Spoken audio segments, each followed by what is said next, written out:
Assalamualaikum warahmatullahi wabarakatuh. Alhamdulillah.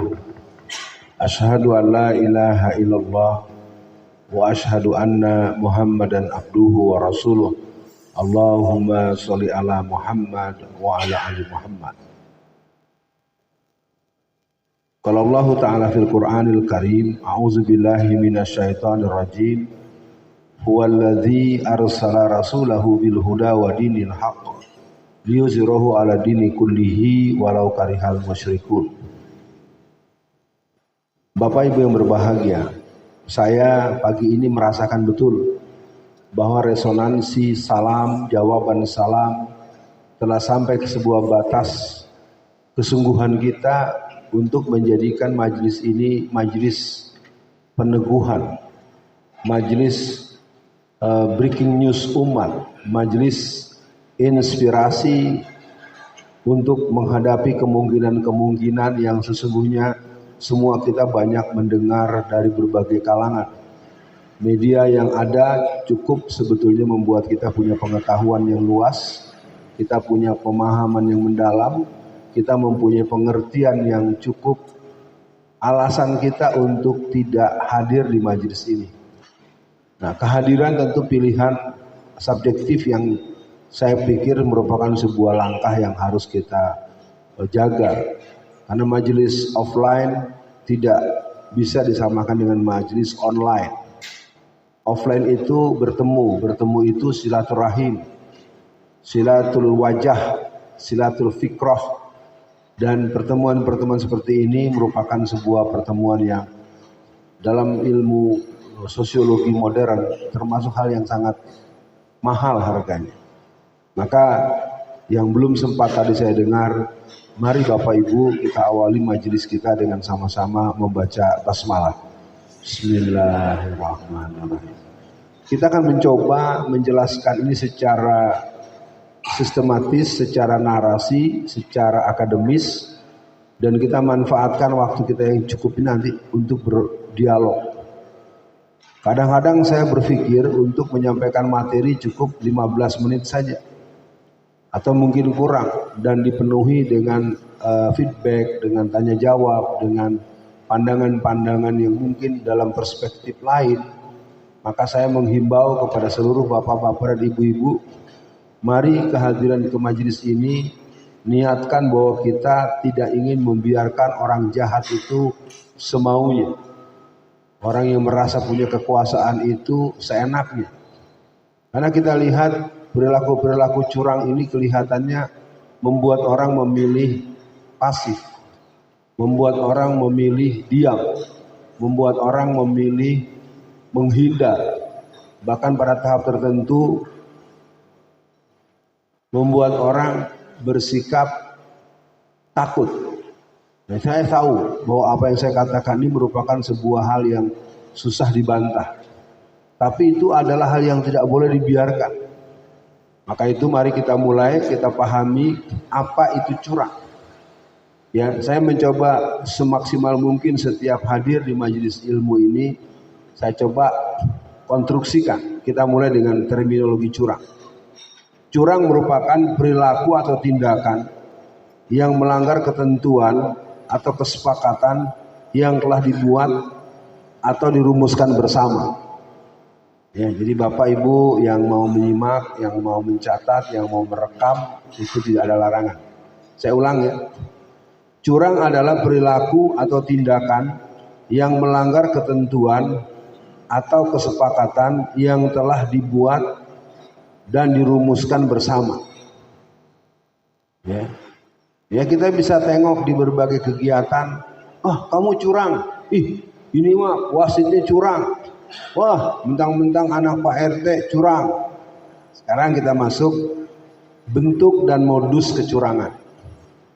Mudah-mudahan pembahasan ini memberikan pesan buat para jamaah, tersirat makna, terkandung maksud. Semoga contoh-contoh yang diberikan dia bisa bergerak dengan kaki-kaki ide yang kreatif, dengan listrik-listrik gagasan yang menyebar dengan cepat secara elektris dan bisa memberikan kesadaran kolektif. Karena saya menangkap kita ini sepertinya sudah kehilangan harapan. Ya sudahlah, kita bisa apa? BBM naik sudah 17 kali. Kita bisa apa? Harga di pasar sudah tidak terbendung. Kita bisa apa? Beras-beras yang dibeli tidak semuanya beras yang bagus. Bahkan ada beras yang mengandung kadar plastik. Dan itu terjadi di berbagai daerah.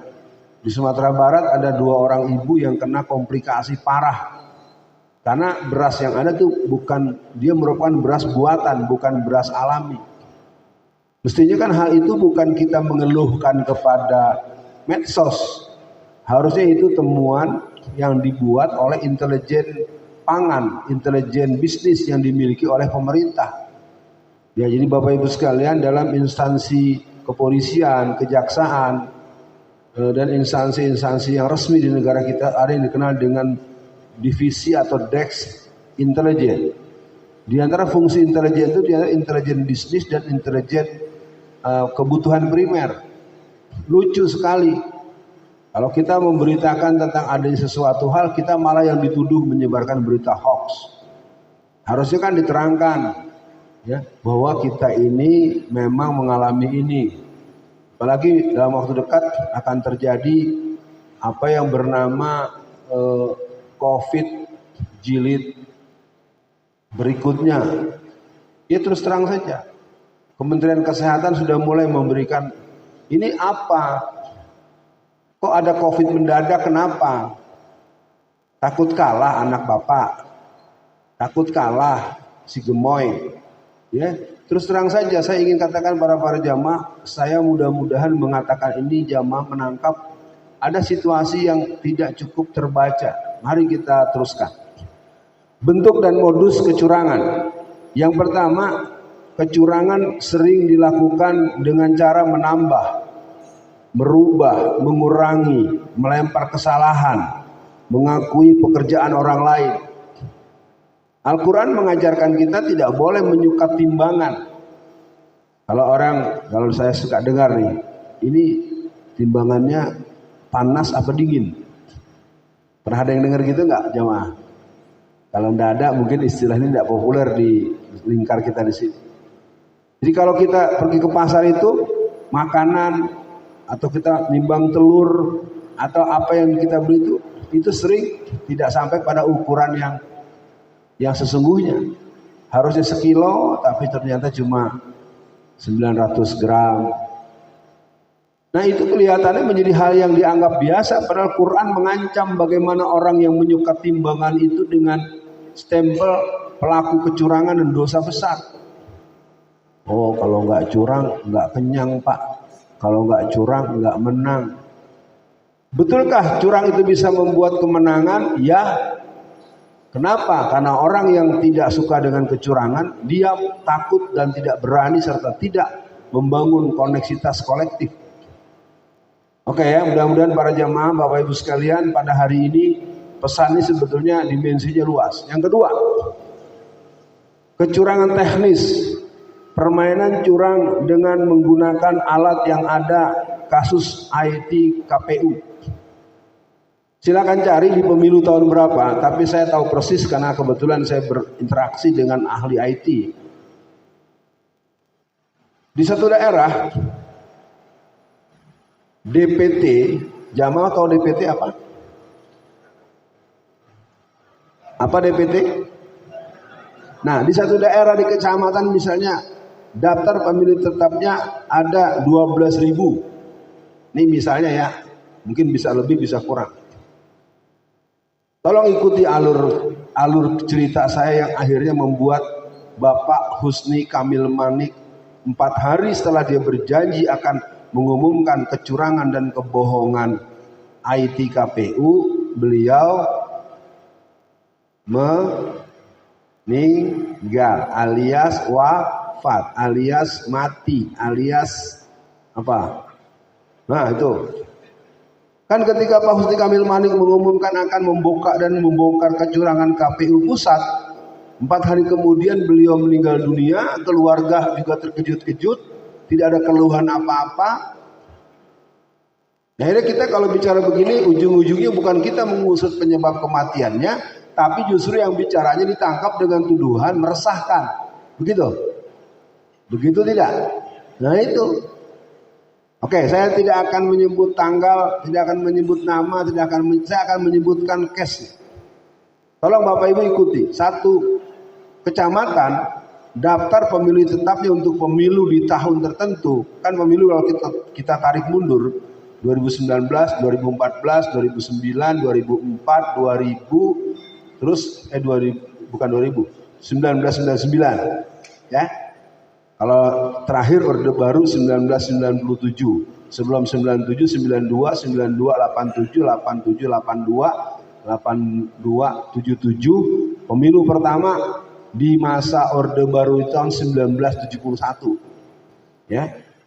71, 77, 82, 87, 92, 97, 98, 2004, 2009, 2014, 2019, nah sekarang 2024. Besok. Apa yang ingin saya katakan? Di daftar akhir perhitungan hasil perolehan suara di Kecamatan X tercatat di KPU Pusat partai tertentu mendapatkan hasil 12.500. Ayo Bapak-bapak diperhatikan dulu. Saya ulang lagi ya.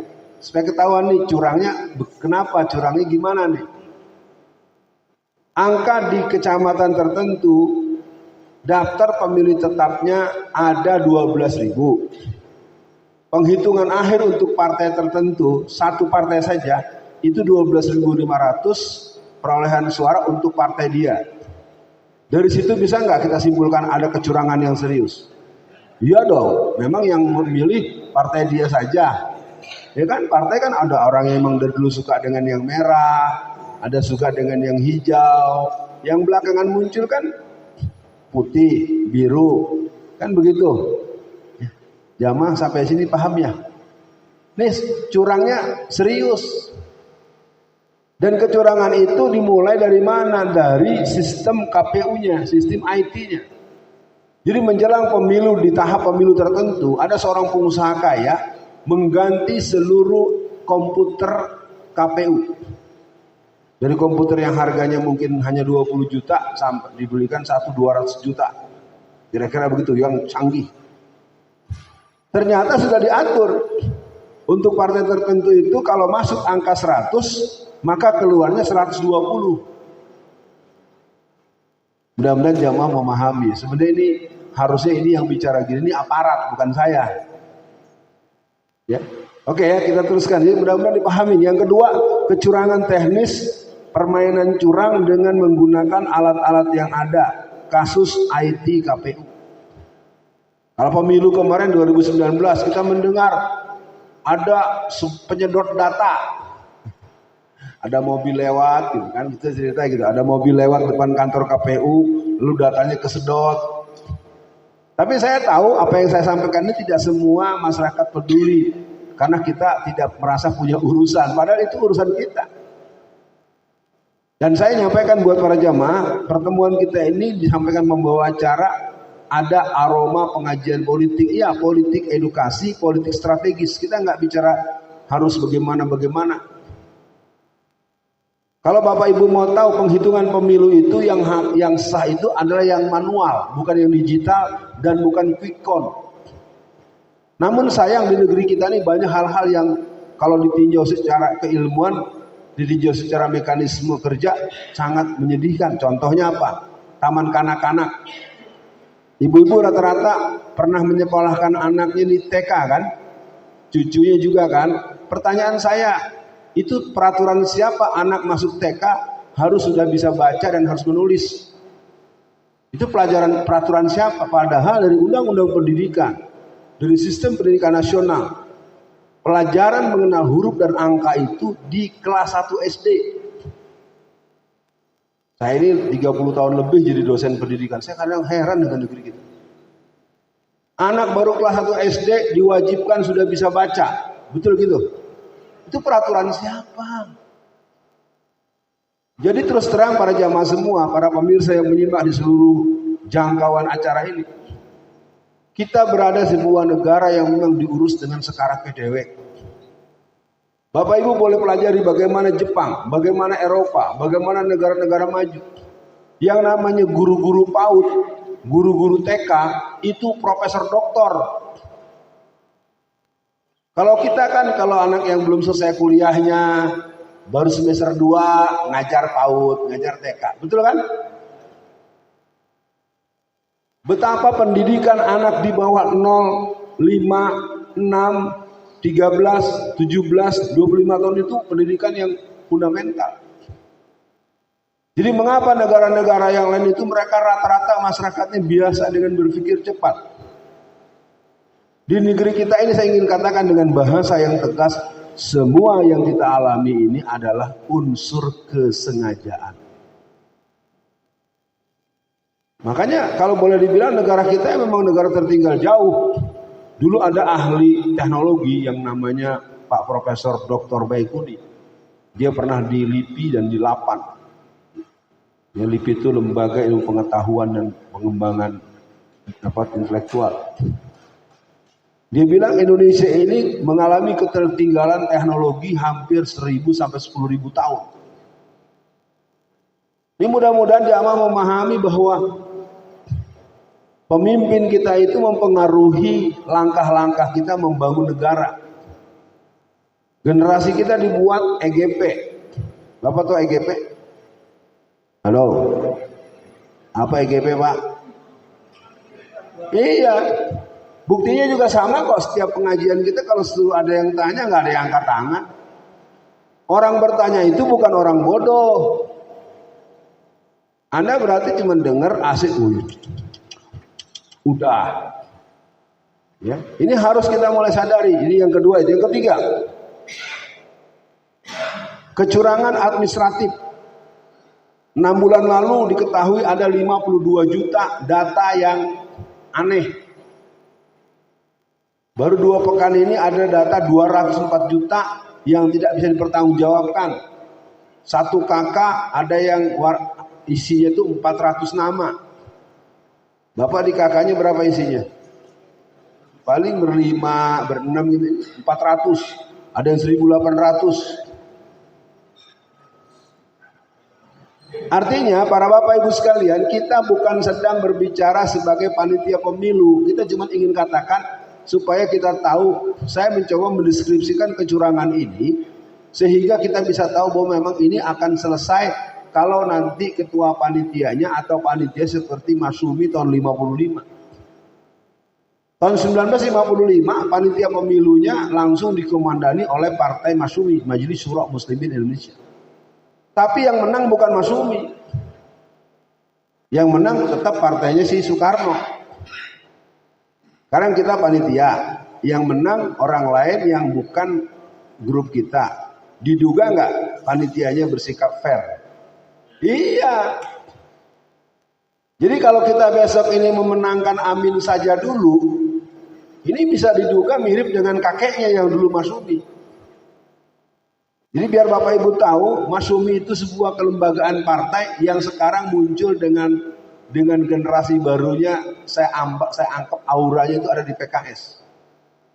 PKS saya bilang pada mereka, teman-teman PKS teruskan ditata agar Anda bisa menjadi terah Masyumi muda, Masyumi baru. Tetapi Masyumi yang asli, Masyumi yang pernah ada itu masih ada. Ketuanya Dr. Ahmad Yani, Majelis Syuro'nya Dr. Abdullah Mahua, yang sedang bicara Wakil Ketua Umum bidang ideologi dan dakwah. Ya. Saya Wakil Ketua Umum Masyumi periode 2021-2026. Paling tidak para semua jamaah yang hadir hari ini kita sudah menjalani pengajian kita angkatan yang ke-12. Supaya dipahami bahwa pertemuan kita lebih masuk pada wilayah bagaimana kita umat Islam memiliki eksistensi dengan perlindungan yang kita sadari bahwa kita akan menang dengan cara yang satria. Kita tidak boleh bermain curang tapi jangan mau dicurangi. Setuju? Harus begitu. Kalau kita diam saja ini kalah lagi. Baik, yang keempat. Kecurangan konstitusi yang menggunakan dalil-dalil hukum yang dibuat secara malpraktek, ya, malproduk. Dalam undang-undang ditentukan bahwa calon presiden atau wakil presiden umurnya harus 40 tahun. Lalu ada calon yang umurnya baru 30 tahunan. Lalu dibuatlah perubahan undang-undang dengan menggunakan jasa sang paman. Lalu undang-undang tersebut dirubah jadi sesuai dengan yang bersangkutan. Menurut jamaah ini adil atau tidak? Curang atau curang? Nah, ternyata ada undang-undang lain.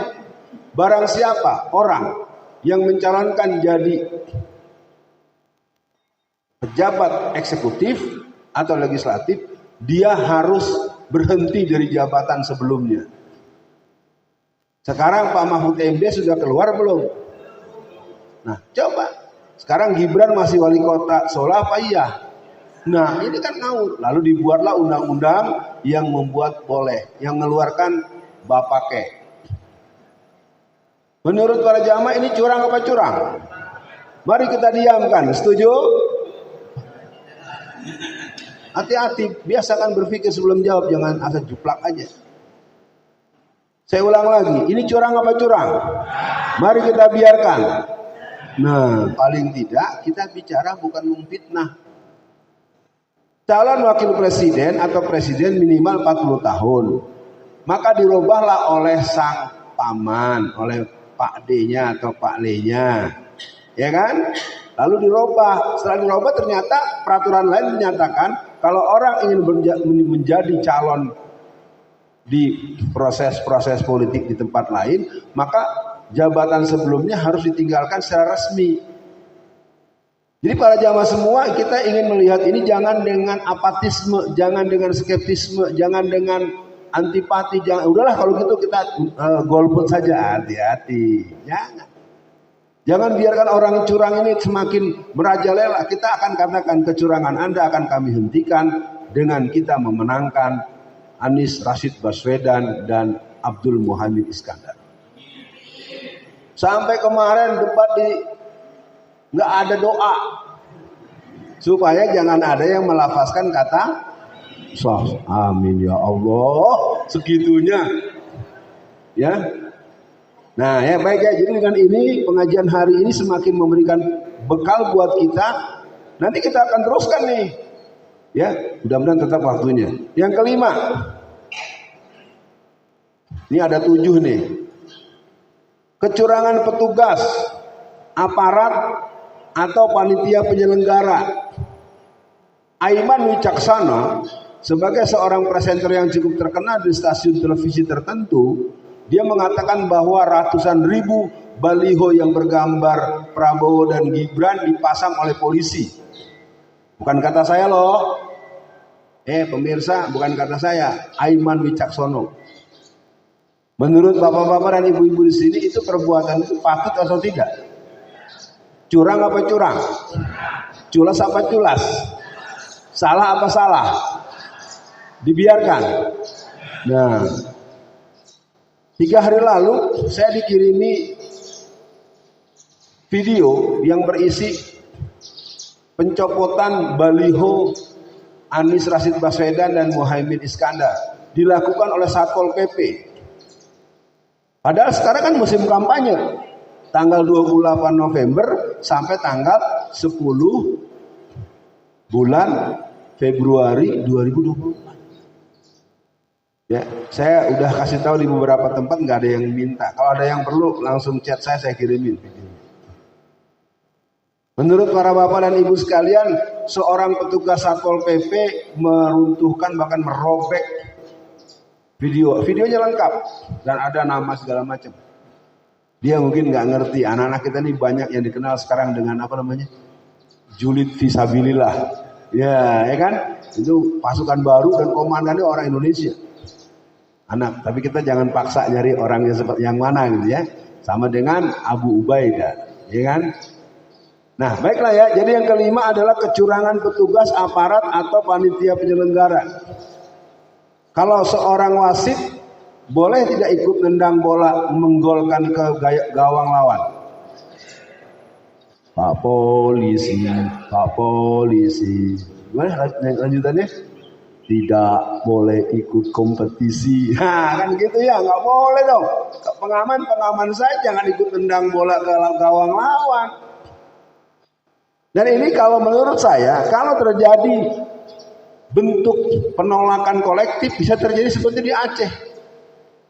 Di Aceh itu ketika seorang gubernur atau bupati atau wali kota dinyatakan habis masa periodenya, dia mau didatangkan dari Jakarta dengan nama si Fulan bin Fulan, itu para ulama-ulama dan tokoh-tokoh keseluruhan warga Aceh itu memanggil dulu yang bersangkutan dan menanyakan kepada Menteri Dalam Negeri.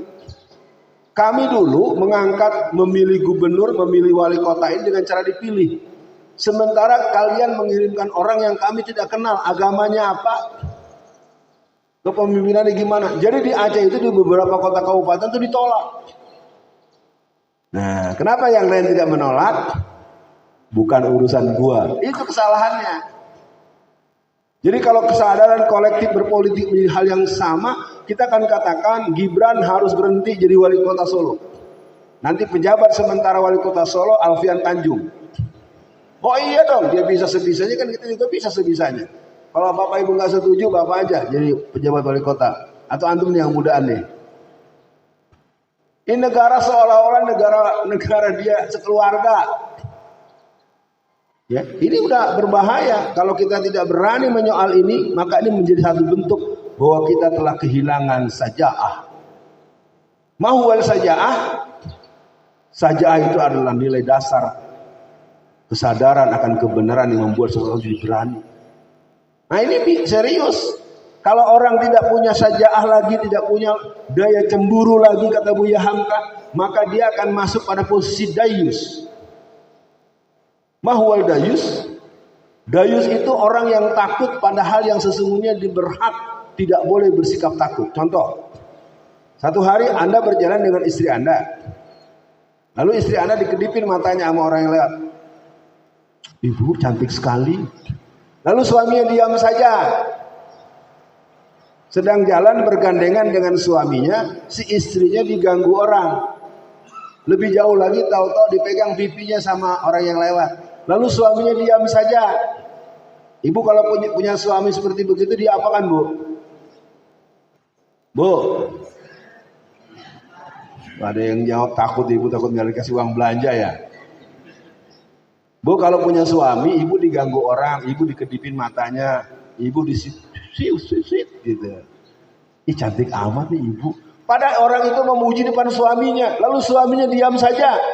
Itu yang namanya dayus. Dan dayus itu alamatnya cuma satu. Fi nari jahannama khalidina fiha abad. Ya. Makanya kalau orang Madura ada tradisi carok.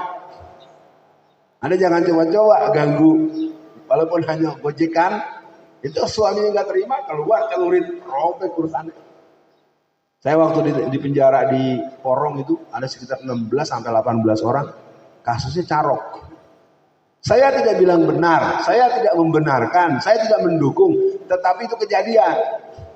Di Madura itu nggak ada cerita orang merasa keluarga anaknya atau istrinya atau suaminya diperlakukan dengan hal yang menghinakan, kecuali diselesaikan dengan rumus carok. Memang tidak semua Madura, beberapa kampung itu sangat ketat.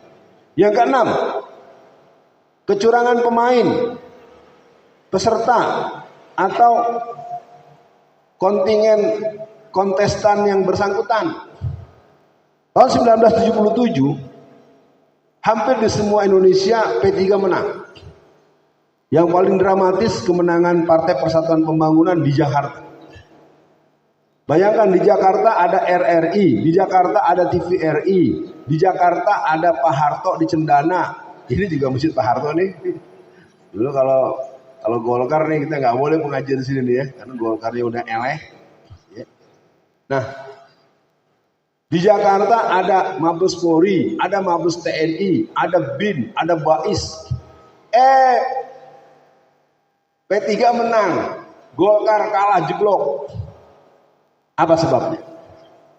Karena Ali Sadikin sebagai gubernur saat itu mengatakan, saya sebagai gubernur tidak ikut-ikutan, silahkan bertanding. Jadi kalau umat Islam dibuat fair begitu, mestinya gitu juga Jokowi. Silakan pemilu, saya nggak ikut-ikutan. Ini malah dia bilang mau ikut-ikutan, nggak punya malu, ya, malu-maluin, ya. Senang punya warga Solo seperti beliau. Senang, boleh dia dipulangkan ke Solo atau ke Giriroto atau ke Wonogiri. Ya dua-duanya tempat dia juga. Saya kan udah 4 tahun di sini, apal saya. Dia kecil di sana, kemudian bapak ibu gini dia bersembunyi di sana. Paham saya sudah. Udah. Yang terakhir yang ketujuh, kecurangan TSM. Terstruktur, sistematis dan masif. Jadi ada 7 modus operandi daripada kecurangan yang kita bahas pada kajian kita kali ini. Ustadz, ini kan bukan pengajian. Siapa bilang bukan pengajian?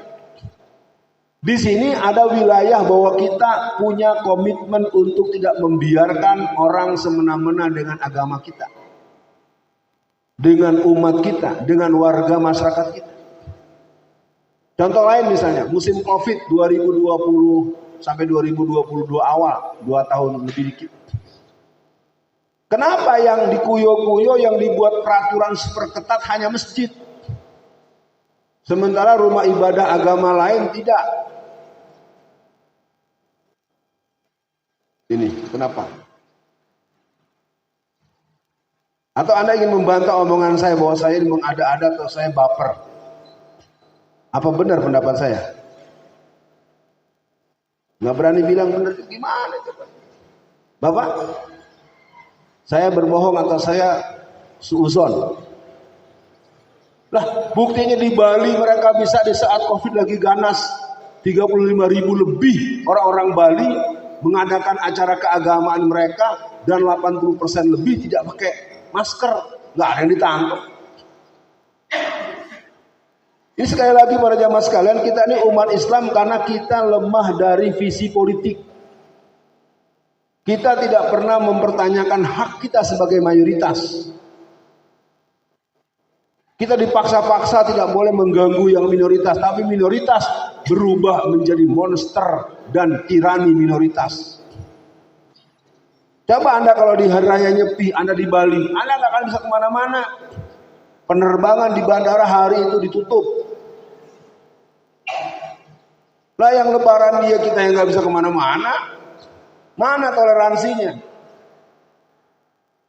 Ini sekali lagi para jamaah sekalian, saya ingin katakan pada pagi ini, penyampaian ini bukan kita ingin menang-menangan. Kalau Anda bicara toleransi, itu agama Anda, lakum dinukum.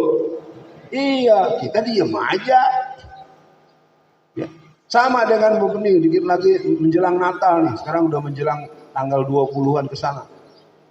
Rumah makan yang punya Pak Haji pada pakai topi Sinterklas. Itu kan orang yang nggak punya identitas. Ya. Supaya apa? Supaya barangnya laku. Memang di Solo ada berapa orang Kristen? Nggak sampai 2%. Paling banyak juga 4%. Ini kita kadang-kadang logika kita nih logika tolol, goblok, endungu. Hanya ingin menyenangkan orang lain, kita beridentitas seperti punya orang lain.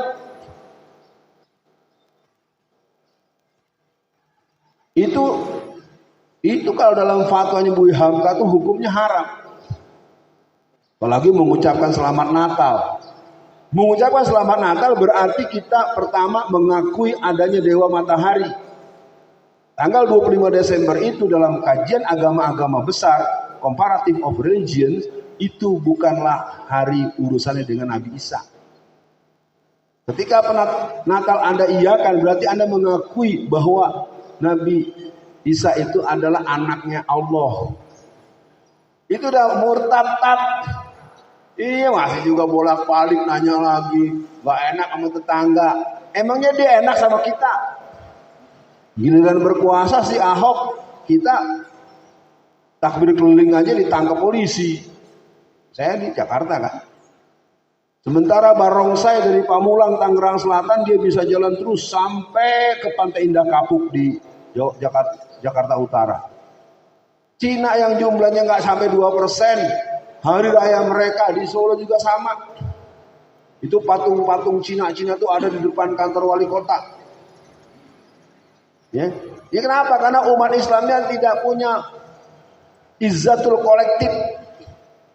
Izzah kolektifnya nggak muncul. Orang gitu Ustaz, kita wong Jawa, jangan begitu. Ente agamanya Islam apa bukan? Kenapa? Dan terus terang saya buka ini. Ketika pemasangan ornamen-ornamen dan penampakan-penampakan Cina di masa Imlek kemarin itu justru kerukunan masyarakat Cina di Solo ini minta maaf pada kita-kita dari kelompok ulama-ulama yang ada di Solo. Lalu kalau yang masyarakat persatuan Cina-nya saja minta maaf kepada aktivis Islam dan ulama-ulama di Solo Raya, itu yang pasang siapa? Kira-kira direstui tidak oleh wali kota? Nah itu pertanyaannya gampang. Lu dapat berapa duit, Dek? Gampang itu. Ya. Jadi sekali lagi para jamaah, kita hari ini akan sampai kepada pengajian yang agak berat nih. Akibat kecurangan. Tadi kita udah terangkan curang itu apa, varian kecurangan apa. Sekarang kita masuk akibat kecurangan. Yang pertama, output yang dihasilkan bernilai batal dan haram.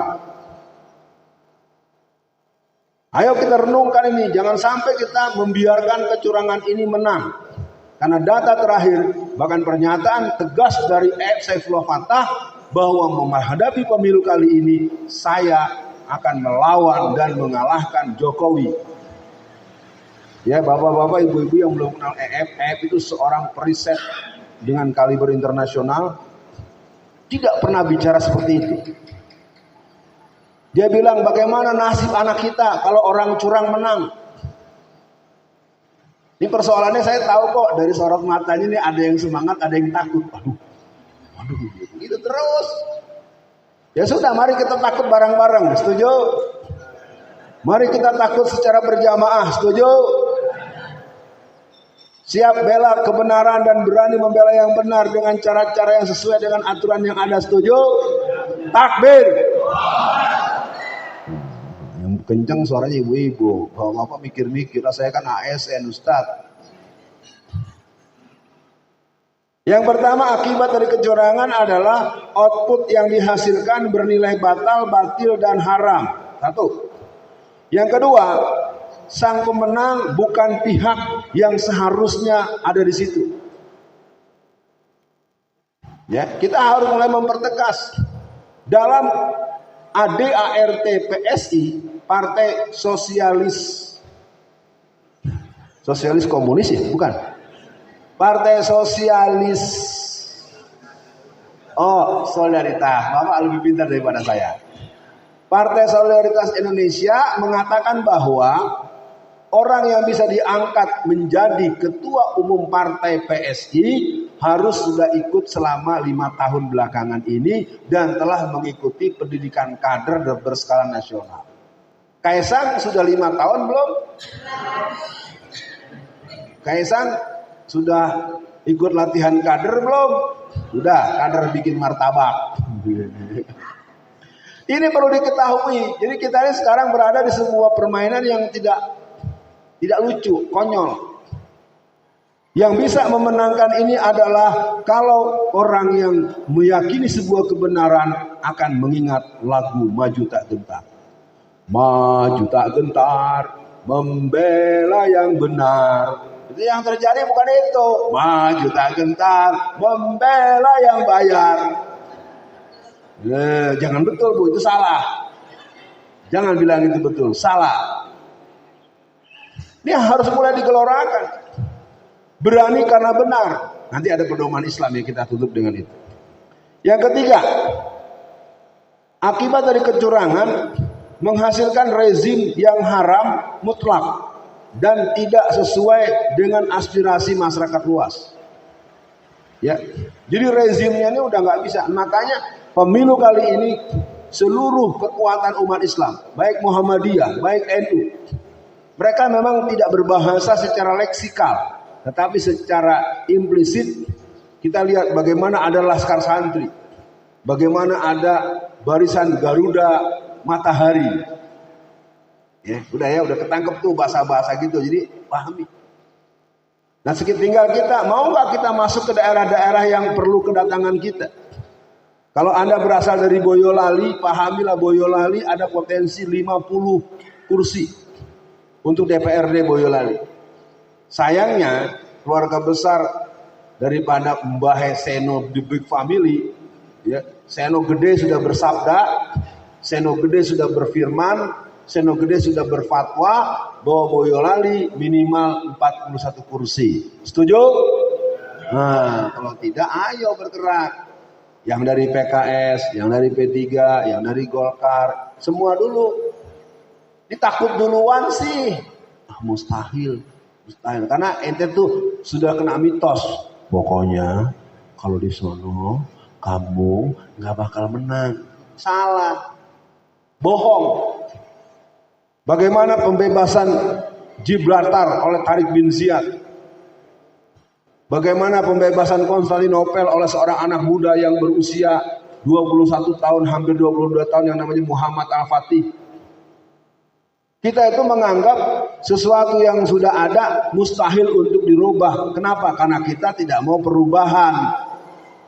Iya, siapa bilang nggak bisa? Ya, saya aja bisa jadi gubernur Jawa Tengah.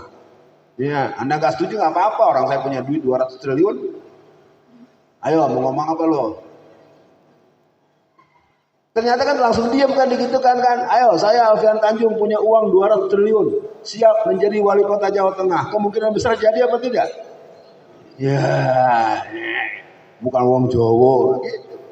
Kalau bukan orang Jawa ditolak, kalau Cina, Kristen nggak apa-apa. Prek.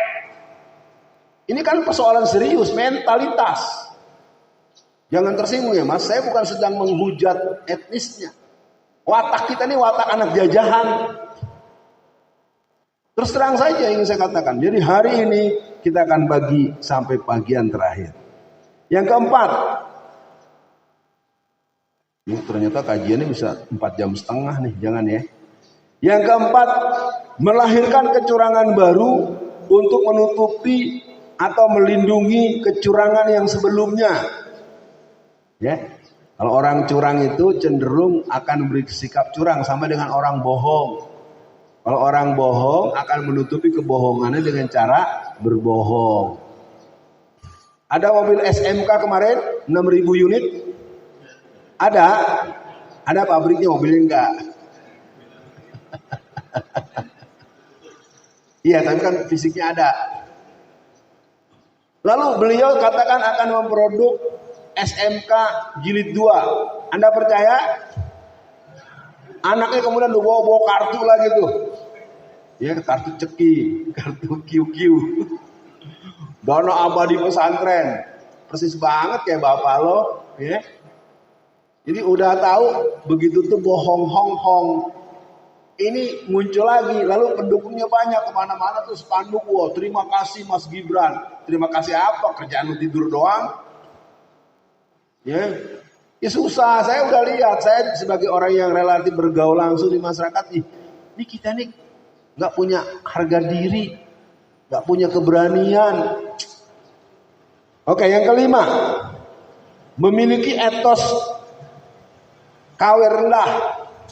Orang yang biasa curang itu pertama dia nggak percaya diri. Bayangkan jadi presiden hampir 10 tahun nggak pernah hadir sekalipun ke PBB.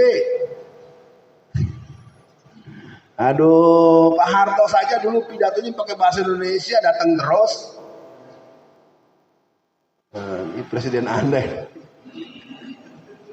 Bayangkan coba pertemuan yang membutuhkan penjelasan global analisis, yang membutuhkan analisa geopolitik internasional, mesti kan bicara, datang. Karena alat-alat yang ada di pusat-pusat persidangan internasional itu ada alat untuk langsung menerjemahkan. Persoalannya bukan bahasa, persoalannya isi kepala. Isi kepalanya komik Shinchan atau sistem tata negara. Apa isinya? Iya, tanya aja sama dia sendiri yang ngaku, dia bukan saya. Yang kelima, memiliki etos KW rendah, tidak aspiratif, dan patut diduga akan bersikap tidak adil, zalim, dan kejam. Coba bayangkan kita hitung yang mati di musim pemilu 2019, 894 orang. Yang ditahan tanggal 21-22 bulan Mei 2019, itu yang ditangkap 890-an. Yang mati dengan mengerikan 22 orang. 2 orang anak kecil yang kepalanya diinjak dan ditembak di tempat. Itu harusnya diterangkan dong. Bayangkan Syekh Jabir meninggal, gak ada omongan. Tengku Zulkarnain meninggal, gak ada omongan. Giliran artis meninggal, ada kan tahlilan di istana. Ada artis kan yang dulu pemilu 2019, 2014 yang biasa mengiringi lagu-lagu beliau meninggal dunia, maka ada tahlilan. Padahal agamanya juga belum tentu Islam. Terakhir, pedoman Islam. Ayo bapak-bapak, ibu-ibu, di penutup kajian kita, bagaimana pedoman agama kita dalam mensikapi kecurangan. Yang pertama, berlandaskan dan berpihak pada kebenaran. Dalilnya surat 2 ayat 147. Allah berfirman, Al-haqqu mirabbika falatakunanna minal mumtari. Kebenaran itu berasal dari Allah, dan untuk itu janganlah engkau ragu-ragu. Ini persoalan kita, penyakit R. Apa iya? Masyarakat kita lebih percaya arahan dukun ketimbang arahan Allah dan Rasulnya. Ini temuan saya di masyarakat. Mbak, supaya suaminya betah di rumah, kamu itu harus cari kencing bebek, campur sama tai monyet. Nanti ada blender pakai minyak wangi kasturi.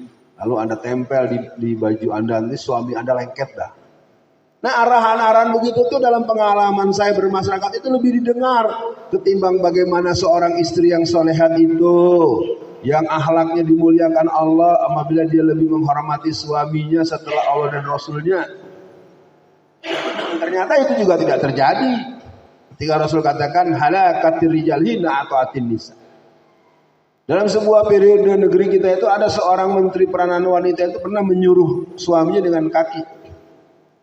Orang yang menyaksikan itu terdiam ketika sang istri yang jadi menteri perempuan, peranan wanita. Dia panggil suaminya, "Papa sini Pak, tolong angkatin tas mama." Ibu pernah dengar? Belum ya? Gak apa-apa, belum pernah dengar, gak penting itu. Itu kejadiannya ada dan terdokumentasi dalam media. Mana pakai jilbab lagi, biasa ngisi pengajian kemana-mana lagi. Itu tadi, ya ibu-ibu ya, saya kasih tahu, perempuan itu kata Rasulullah halakatir rijal hina ata'atin nisa. Jadi ketika muncul sinetron suami-suami takut istri, itu merupakan isyarat bahwa itu ada dan banyak. Apa arti hadis tadi? Wanita-wanita itu cenderung menghina laki-laki kalau dia merasa status sosialnya lebih tinggi, kalau dia merasa lebih kaya, kalau dia merasa lebih punya kepangkatan akademik yang lebih tinggi dari suaminya. Ada nggak orang yang suka menghina suaminya karena suaminya jelek atau miskin? Ada. Siapapun yang berbuat, dia tidak termasuk kualifikasi wanita solehah. Enak saja begitu, laki-laki bagaimana? Laki-laki juga tidak boleh kasar pada istrinya. Jangan main bentak, jangan main tangan, nggak boleh. Dalam sebuah hadis ada yang menarik. Satu hari Rasulullah mengatakan dalam sebuah perbincangan dengan teman-teman, tahukah kamu laki-laki yang mulia itu? Laki-laki yang mulia itu suka menyuapkan makan buat istrinya. Ayo acung tangan yang pernah nyuapin makan buat istrinya. Iya, jangan lagi sakit. Istri saya sakit Ustaz, bukan lagi sakit. Ya. Baik, kita masuk yang kedua. Pedoman Islam dalam menghadapi kecurangan adalah bersikap adil terhadap diri sendiri maupun kepada orang lain. Surat Al-Maidah ayat 8. I'diluhu aqrabu littaqwa. Maka kita betul-betul bangga. Saya sebagai orang yang sekarang jadi wakil ketua umum Masyumi periode 2021-2026. Dulu Masyumi jadi panitia pemilu tahun 1955, tapi nggak juara. Jadi Bapak Ibu sekalian, kalau panitianya saja akhirnya nggak jadi juara, patut diduga nggak? ada kesungguhan untuk bersikap jujur atau fair? Halo? Iya, kita nggak memuji-muji, tapi itu sejarah membuktikan. Oke, yang kedua sudah. Yang ketiga, pedoman Islam dalam melawan kecurangan adalah menerapkan prinsip amar ma'ruf nahi mungkar. Nanti dilihat surat Ali Imran ayat 104. Jadi kalau kita tidak mau beramal ma'ruf nahi mungkar, maka jangan salahkan orang-orang mungkar merajalela. Di masyarakat kita cenderung dianggap yang namanya berdakwah itu hanya amar ma'ruf. Jadi ketika front pembela Islam dibubarkan, kita banyak yang senang. Terutama para germo, para bandar, para pemilik kos-kosan esek-esek. Jadi kalau front pembela Islam dibubarkan, yang gembira itu mesti adalah Hizbus Syaitan itu, laskar setan itu semuanya. Dan catat para jamaah, yang namanya berdakwah itu bukan hanya amar ma'ruf nahi mungkar, juga berdakwah. Misalnya, jangan memilih partai yang banyak diisi oleh anak cucu keturunan PKI. Itu namanya nahi mungkar. Ada partai yang banyak PKI-nya? Ada apa tidak? Bilang ada aja takut, gimana mau menang? Oke, yang keempat, menerapkan prinsip jihad. Ini saya udah kasih lengkap nih materi ini nih. Jangan sampai nanti Anda bilang, majunya gitu aja. Jelas. Dalam surat 61 ayat 10 Allah berfirman, Ya ayyuhallazina amanu hal adullukum ala tijaratin tunjikum min azabin alim. Tu'minuna billahi wa rasulihi wa tujahiduna fi sabilillah bi amwalikum wa anfusikum zalikum khairul lakum in kuntum ta'lamun. Jadi para jamaah sekalian, begitu jelas kita menghadapi kecurangan bahwa kita meyakini benar itu berasal dari Allah. Yang kedua, kita meyakini adil itu adalah sikap terhadap diri dan terhadap lawan. Yang ketiga, amar ma'ruf nahi mungkar. Yang keempat, menerapkan prinsip jihad. Yang terakhir adalah menghasilkan dan menerapkan hukum positif yang berhaluan Islam. Nanti lihat di surat 5 Al-Maidah ayat 44, 45 dan 47. Ya. Jadi sebetulnya kita untuk berbagai urusan itu kita punya pedomannya. Persoalannya tidak ada yang mengawalnya. Pertama, tidak ada yang mengawali. Kedua, tidak ada yang mengawalnya. Tidak ada yang memperjuangkannya. Gimana mau diperjuangkan? Di DPRD Solo aja PDIP 25 kursi. PKS cuma 4 atau 5. Jangan heran Solo menjadi pemasok daging anjing terbesar nasional. Ketika disoal, diveto oleh DPRD-nya. Ya. Lalu Anda masih bilang lagi, pemilu togut. Ya sudah, selesai sudah. Ya. Saya tidak berani berdalil, banyak orang pintar di sini. Pemilu itu menurut saya adalah pilihan yang harus ditempuh karena kita belum lebih sanggup lagi melawan yang dengan pola yang ideal. Kalau belum bisa yang ideal, yang real ini kita bersihkan. Nah, itulah yang ditampilkan oleh PKS. Walaupun PKS sering berpendapat dijadikan bulian, bahan tertawaan di DPR RI. Jelas-jelas PKS menolak mutlak adanya IKN. Ya. PKS menolak mutlak banyak hal-hal yang membahayakan, termasuk undang-undang tentang perilaku seks bebas. Jadi Bapak Ibu harus tahu di negara kita itu ada 144 sampai 200 undang-undang yang dihasilkan yang keseluruhannya tidak menguntungkan buat kesejahteraan rakyat, tidak membangun keharmonisan keluarga, dan tidak memberikan kesejahteraan jangka pendek maupun jangka panjang. Ya bayangkan saja untuk tanah yang ada di IKN itu bisa disewa sampai 180 sampai 190 tahun. Aduh, ngontrak 190 tahun. Emang ente umur berapa?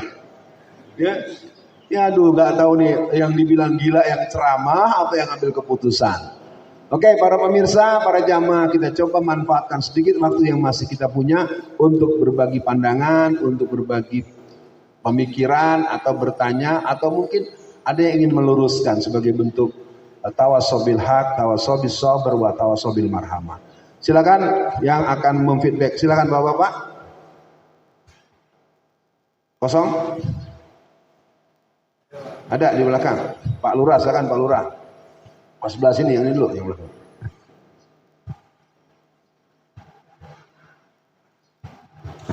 Bismillahirrahmanirrahim. Assalamualaikum warahmatullahi wabarakatuh. Salam. Karena waktu sudah semakin pagi, ini untuk Ustadz Uwa yang kami cintai. Jadi kita sebagaimana kami telah melihat pernyataan Bang E.F. Saifullah di Bandung, bahwa kalau kita mengharapkan pemilu tidak curang itu sudah nggak mungkin lagi. Tidak mungkin lagi. Karena track record-nya sudah demikian. Tinggal pemajulan. Itu saja yang mungkin jalan terbaik untuk memberangus melawan curang tersebut. Nah, pemajulan ini tentunya jangan setelah pemilu. Karena pemilu itu pasti dicurangi, sudah data sudah jelas. Berdasarkan fakta dan data sudah jelas, curang itu sudah diawali. Dan untuk itu tentunya barangkali pemajulan itu yang sesuai dengan usulannya Bang E.F. Saifullah itu. Kita harap kalau di Jakarta itu ada dua komunitas yang bisa kita harapkan. Pertama dari Petamburan dengan Salemba. Satunya intellectual power, emotional power. Nah kalau di Solo tentunya ada dua tokoh juga. Dua tokoh itu namanya kita kembali kepada Mega Bintang. Kalau mungkin selama sekarang ini ternodai, ada yang namanya Bang Mudrik. Dan sekarang juga mungkin yang ternodai kan namanya Pak Rudi. Jadi satu-satunya yang bisa people power itu mungkin tinggal Jakarta atau Solo sebagai rujukan. Karena di Solo pusat semua kegiatan dan kroninya juga di sini. Di Jakarta yaitu tinggal itu tadi. Dan mungkin bagaimana pendapat Bang Uwat ini kaitan dengan masalah pernyataan Aib Saifullah tentang masalah pemajulan. Karena bolak-balik kita bicara selama itu masih berasa kecurangan tetap ada. Billahi taufiq wal hidayah. Assalamualaikum warahmatullahi wabarakatuh. Bapak-bapak, ibu-ibu, saya belum akan menjawab. Saya cuma mengundang, yuk kita berpikir jernih dan kita berpikir mendalam. Kalaulah kita membatasi sampai jam 6, kita masih punya cukup waktu. Saya pikir terima kasih buat Bapak. Ya, beliau ini adalah pernah jadi lurah, tapi dia berjiwa jihad luar biasa. Silakan Bapak ini. Ibu-ibu ada yang udah siap? Oh ya, di belakang nanti. Bapak-bapak dulu.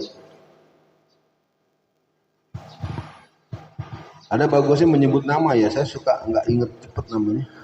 Assalamualaikum warahmatullahi wabarakatuh. Assalam. Kami Giarto dari Solo dan ikut mengaji di sini. Kebetulan pagi ini temanya sangat signifikan. Yang saya tanyakan begini, kita sudah tahu dan rencana-rencana mereka akan melakukan kecurangan-kecurangan itu. Namun yang kami masih ragu-ragu, apakah dengan kecurangan-kecurangan itu kita umat Islam berani melawan enggak? Karena pengamalannya ternyata kalau kita amati hanya baru berani berteriak-teriak tapi belum berani beraction untuk umat Islam kita ini untuk melawan kecurangan ini.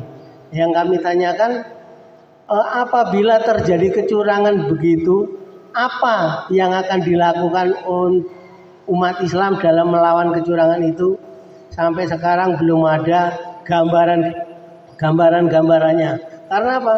Sebentar lagi aja sudah dilakukan, ini mereka sudah berpromosi tentang kecurangan, tetapi kita belum mempunyai strategi untuk melawan kecurangan itu. Saya kira ini yang perlu kita harus pahami, bagaimana cara melawan kecurangan itu agar tidak terjadi curang lagi. Demikian. Ya, ada ibu di belakang, silakan. Mungkin cuma satu ya? Enggak, yang di belakang dulu. Tolong kasih yang belakang.